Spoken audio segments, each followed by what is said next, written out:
Hello everyone. In this video, I'll show you how to fix the Discord overlay if it's not working in your games. First, open Discord and click the gear icon in the bottom left corner to open user settings.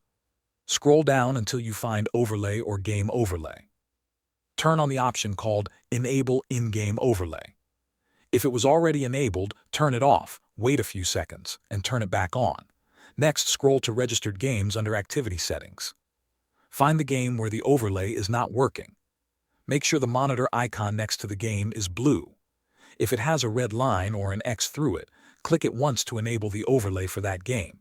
You should also run Discord as an administrator. Close Discord completely, including from the Windows system tray.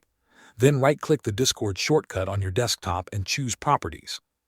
Open the Compatibility tab, check Run this program as an administrator, then click Apply and OK. Launch Discord again and test the overlay in your game. If the overlay is still not showing, restart both Discord and your game after making these changes. Thanks for watching.